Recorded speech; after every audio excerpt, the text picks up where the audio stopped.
कारण से रेलवे से बाहर निकल रहा हो, रिजिग्नेशन हो, वॉलंटरी रिटायरमेंट हो, तो उन सारे को हम लोग एग्जिट वाले ऑर्डर में लेते हैं। 4 तरह के आदेशों की हमने बात की है और इन 4 तरह के आदेश यहाँ से आप निकालेंगे और इन आदेशों को जब आप यहाँ से निकालेंगे तो ये उसका इवेंट हुआ।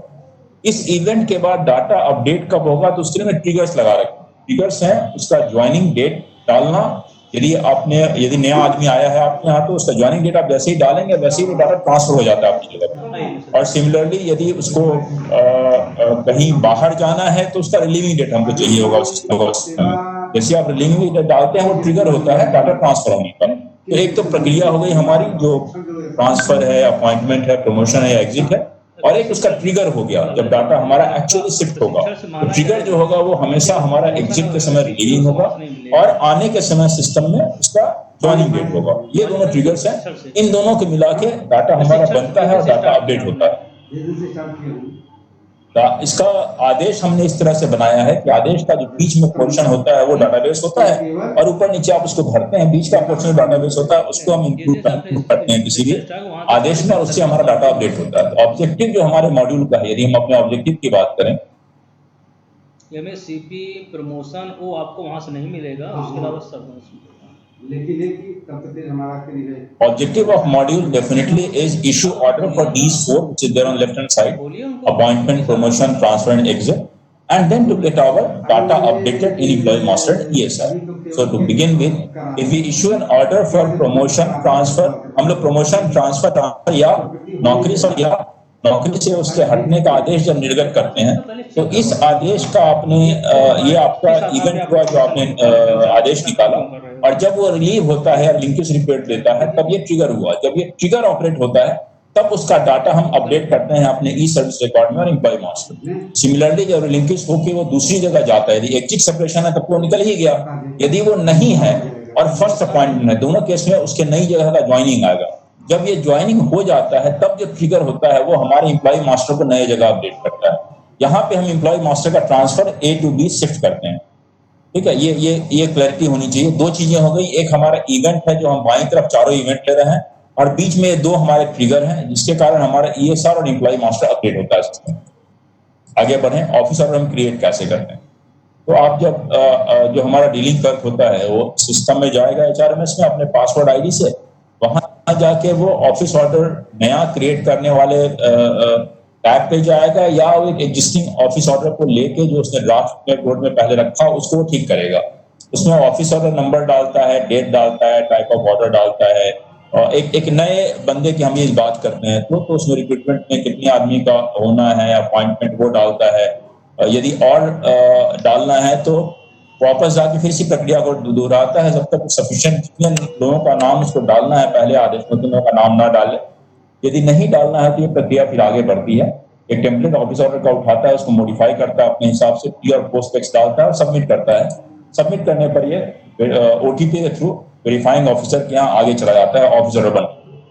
तो ये फर्स्ट अपॉइंटमेंट की हम बात करें, फर्स्ट अपॉइंटमेंट एक होता है वैसा अपॉइंटमेंट जिसमें हम कोई भी ट्रेनिंग किसी को नहीं देते, सीधा अपॉइंटमेंट आता है और आदमी ज्वाइन कर लेता है। तो जब ऐसा आदेश आप निकालते हैं किसी का जिसमें आप कहते हैं कि आपका अपॉइंटमेंट अप्रूव हुआ है और आपको फला तारीख से फला जगह पे ज्वाइन करना, तो पहली पोस्टिंग वाली जगह पे जब वो जैसे ही ज्वाइन करता है, ज्वाइनिंग का अपडेट डालते हैं, वैसे ही हम आईपास का डाटा अपडेट करते हैं। रिकॉर्ड में थोड़ा अपडेट कर लेते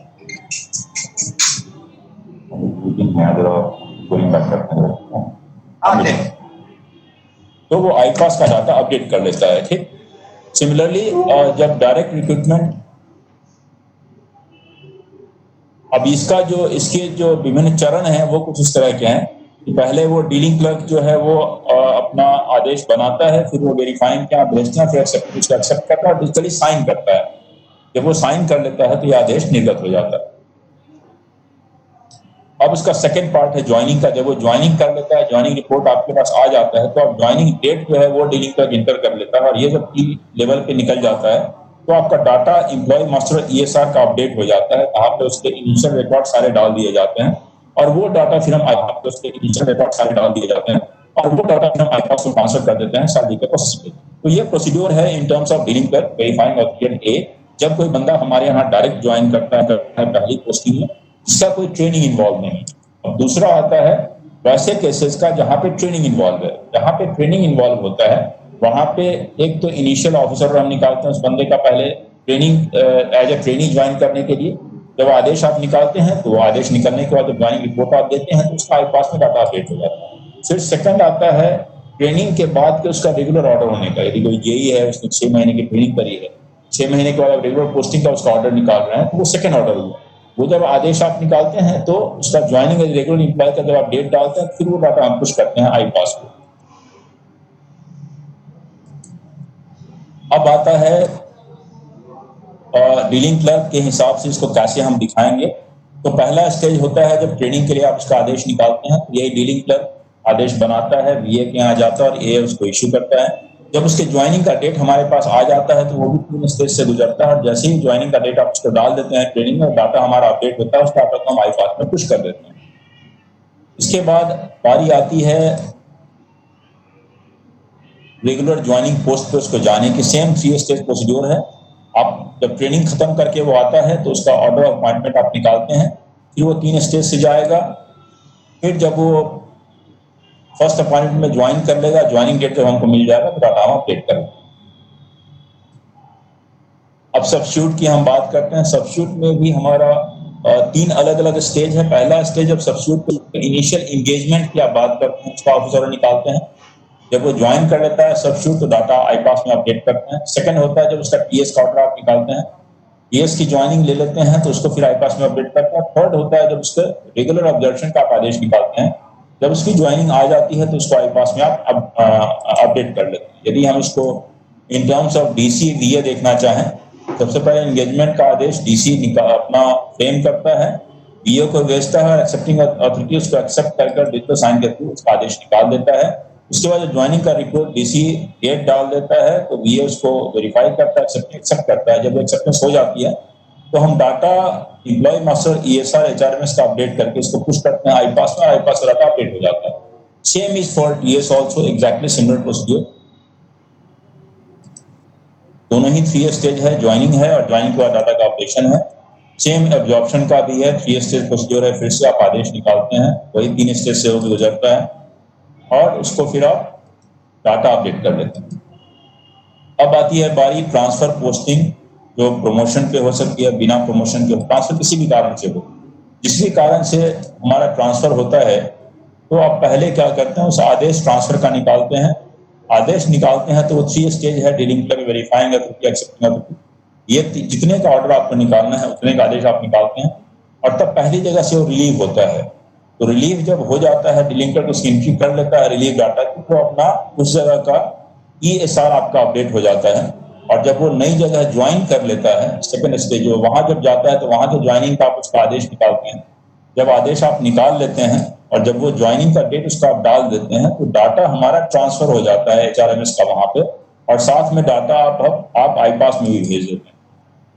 यदि हम सुपर एन्वेशन की बात करें तो सुपर एन्वेशन के केस में सिमिलरली कोई आदमी यदि रिटायर कर रहा हो या डीआर लिया हो किसी ने, या वो उसने रिजिग्नेशन दिया हो, तो उसका आप आदेश निकालते हैं dealing clerk, verifying authority, accepting authority के द्वारा। आदेश निकालने के बाद जब उसका रिलीविंग का रिपोर्ट आ जाता है तब उस डाटा को आप फिर अपडेट कर लेते हैं अपने सिस्टम में।